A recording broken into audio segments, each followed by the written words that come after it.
हाय लोगोफोर गासिखौबो बर' सादेरसार चेनेल जाना नोंथांमोनखौ बरायबाय हासाथिनि गासिबो नैबे समाव कर'नानि बोथोराव नोंथांमोना गासिबो मोजाङै दङ दा कर'नानि समाव जोबोदनो मोनसे डेन्जार सेन्सिटिभ भारत हादराव गोबांनो साग्लोबसारदों दा बेवहाय नोजोर होयोब्ला जोङो कर'ना भाइरासआ सासेनिफ्राय गुबुन सासेनाव जे थांनाय अनजिमा बे बारानि सायाव बारा माने खम समनि गेजेरावनो बास्लायनाय आरो जाय इफेक्ट जायो बे खम समनि गेजेरावनो थैनाय बेखौ नुनो मोनदों दा बे समाव कर'ना भाइरासआ ओरैबायदि जादों दा जुदि पजिटिव सासे मानसिखौ मोनोब्ला बियो खमसे खम 5 बा 6 दिननि गेजेरावनो बियो गावनि नैबे लान्सहालागै मोनहैयो आरो बेहाय जोंनि हां लाग्रा उखा निख्रा खालामग्रा बेखौ खम समनि गेजेराव बे जाख्ल'नानै बे सुबुंखौ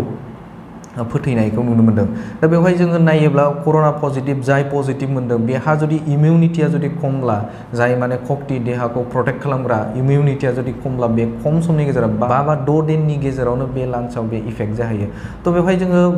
सासे सुबुङा जुदि पजिटिभ मोनदोंब्ला बे मोनसे नार्भास फिल खालामो आं थांना थागोन ना थाया बेवहायबो मोनसे फिल खालामो बा गिनाय मोनसे फैयो बेवहाय जोङो जुदि बै लान्सआ नोंथांनो थिग नंगौना नङा बेखौ नायनो थाखाय जोङो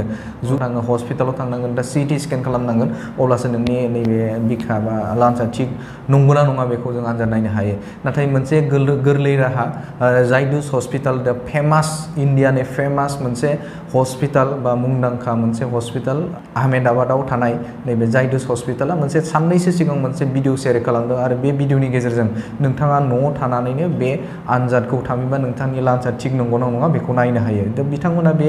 मोनसे सिम्पल खम समनि गेजेराव नोंथाङा टेस्ट खालामनो हानाय मोनसे सुबिदा बेखौ बिथांमोना खालामदों आरो बिथांमोना दाबि खालामदों जे बिथांमोना बुंदों जे बियो एकदम गोरलै राहाजोंनो नोंथाङा खम समनि गेजेरावनो गाव लान्सआ थिग नंगौना नङा बेखौ आनजाद खालामनो हायो होननानै बिथांमोना दाबि खालामदों लोगोसेनो साननो गोनांबो जाय बिथांमोना कभिड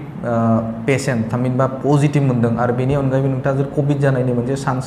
दङब्ला बा नोंथाङा फिल खालामदों हां लानायाव एसे हां सरसे जादों बे समाव हस्पिटालाव थांनायाव सिटि स्केन खालामनायाव बिराद सम लानोबो हागौ खायसेयाव नों एपइन्टमेन्ट मोनाबो जानो हागौ थ' बेनिखायनो नों बेखौ आनजाद नायनानै नोंथाङा एसे क्लियार जानो हागोन आरो बेखौ आं सानदों थ' बे हिसाबै आं भिडिअखौ नुनानै बा थामहिनबा बे लिरनायखौ टेक्सटखौ नुनानै आं नोंथांमोनजों बेनि गेजेरजों नोंथांमोनजों आङो बाथ्राफोरखौ शेयार खालामनो होनानै आं शेयार खालामनाय जादों जायदुस हस्पिटाल बे हस्पिटाला इन्डियानि मोनसे टप मोनसे हस्पिटाल बे हस्पिटाला मोनसे भिडिअ शेयारिं खालामदों आरो बे भिडिअनि शेयारनि गेजेरजों बिथांमोना बुंदों मा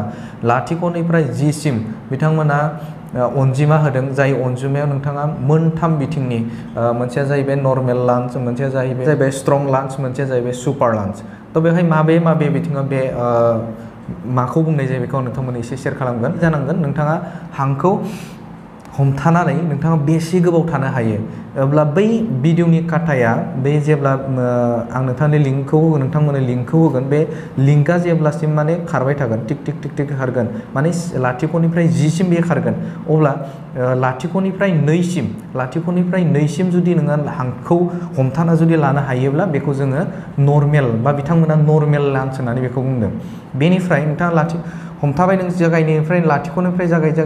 5 सिम जुदि थाङोब्ला 5 सिमहालागै नोंथाङा जुदि हांखौ लाबथानो हायोब्ला बेखौ स्ट्रं लान्स होननानै बिथांमोना बुंदों बे हस्पिटाला दाबि खालामदों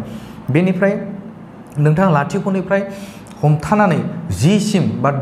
बे घरिनि काटा बायदिया ब्लिडिं जानाय बे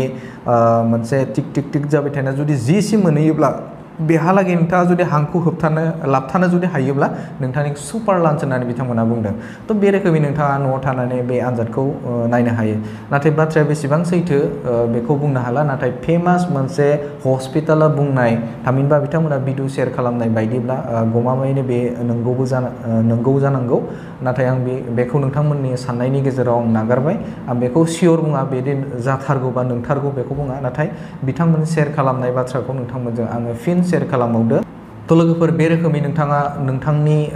लान्सआ थिग नंगौना नङा बेखौ नोंथांमोना शेयार खालामनो हायो थामहिनबा नोंथाङा आनजाद नायनो हायो बे रोखोमै नोंथाङा दि स्ट्रं नंगौना नोंथांनि इमिउनिटिया थिग नंगौना नङा बेखौबो नोंथाङा बे रोखोमै आनजादखौ नायनो हायो थ' लोगोफोर भिडिअआ बेखिनियानोसै आं नोंथांमोननो बै